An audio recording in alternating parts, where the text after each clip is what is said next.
All right, I'm here today with Donte Townsend, founder of Chicago NORML. Donte, thanks for taking the time to chat today. Oh, most definitely. I appreciate the time you're taking out to talk to me. Yeah, no, absolutely. And so just to give investors an overview, or cannabis enthusiasts an overview, do you want to just explain what NORML is, and then maybe we can touch on Chicago NORML specifically?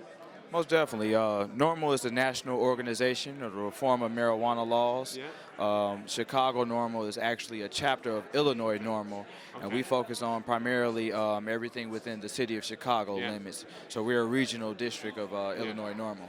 And so what are some of the challenges that you see right now? Some of the problems with legislature? What do you got? What kind of change are you guys trying to enact right now? So basically, from the beginning of the or during the medical program, and also during the transition into the adult use legislation, we've sat with lawmakers and different legislators and members of the Black Caucus to help ensure that they include some type of equity within the legislation that gives not only just a handout, but more of a true opportunity for true equity. But you know, there have been a lot of hurdles that we faced during the process of creating the legislation. And there are a few different things that have been left out that, you know, I personally feel that need to be addressed that would create true equity and not just social equity. And so what are some of those key changes as you see them?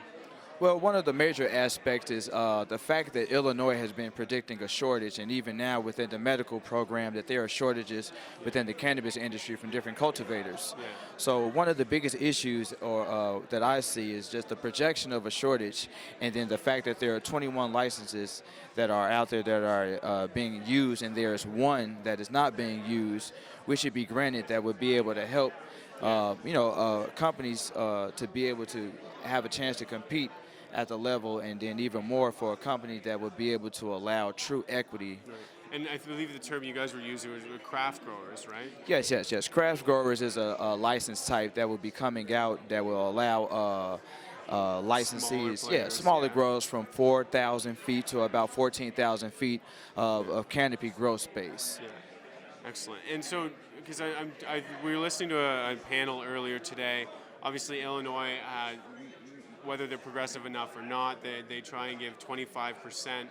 You were talking about how that's very general, and you'd like to see that more specifically allocated? Yes, most definitely. 25% is a very lucrative amount, especially for allocations towards certain things. But when you really break it down, like, you know, where are the dollars going to? And even more over the past 6 years, where have they been going to? So the 25% will cover things such as substance abuse education, which is great. They'll cover certain things like violence prevention. But, you know, as we look at one of the nation's biggest issues, the Chicago public school is currently on strike right now, and students that haven't been able to receive proper education in overcrowded classrooms. We have existing operators that are currently operating in the state and have been making millions. And, you know, it's just something that we really should look at as far as, you know, when the Illinois state legislators have created a bill that they claim to be so social equitable. But when we look at everything that's going on within Illinois, we see true opportunity for for these lawmakers to create change. And so, what would be some of the key points for them to change, even maybe in the short term? Obviously, politics is a very slow, long game. What are some of the key things they can do right now? Most definitely. Well, since we're approaching adult use come January 1st, 2020, which will, Illinois is geared up to be able to try to supply the state. Like I said before, shortages is one of the biggest things that's in the forecast. And with one license that's not being used, which is an Illinois State Police District license, just because of a technicality, all they would have to do is just rezone it and allow for someone that has the capability to not only get a license to operate, but to be able to house these craft grow licenses for these new coming entrepreneurs. So not only to be able to say, here, we gave you this opportunity to grow a little bit, but, to be able to allow a situation to house these particular licenses and even more create real equity and true equity by allowing these licensees to be able to operate rent-free as well. Seems like fairly straightforward if that's something that they truly care about. Most definitely, especially because a lot of this bill has been championed on the war on drugs and the people that has been most affected by it, and they're even giving out special allocations for people that have been disproportionately impacted impacted areas, or that even have personal use cannabis arrest or whatnot. But it's even more to take it a step further and to create an opportunity for those that have been so affected to be able to operate in a space and not have to raise as much capital and to be able to level the playing ground. Yeah, absolutely. Yeah, so it's certainly not an even playing ground as it stands right now. Looking forward, obviously federal legalization is somewhere in the future.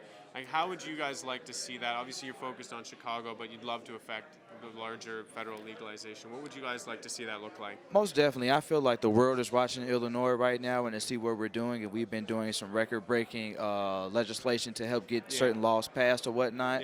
But to take it a step even further, to create an opportunity, like I say, to allow 40 craft grow licenses to be in one place rent-free, it gives, not only so much surplus to the market, it also gives an opportunity for us to set the standard for, with us being in the middle of the nation, to create, just a platform for a true incubator type situation that we'll be able to not only be you got different multi-state operators or whatnot, but for, just a situation that would be sufficient enough to supply not only the state, but also to supply a lot of the other states that might not want to, certain states that might not want legal cannabis to be grown there, but they will allow the sales of it. So to not, just to take some of the hassles off of the states that's kind of riding the lines or that's kind of against growing, let's be able to take this to a federal legalization level and then be able to also create a workforce. Scale it out, create a workforce by the delivery and transportation system for cannabis and really take it to the next level. Awesome. I appreciate you taking the time, Donte. Thank you very much. Appreciate it, sir.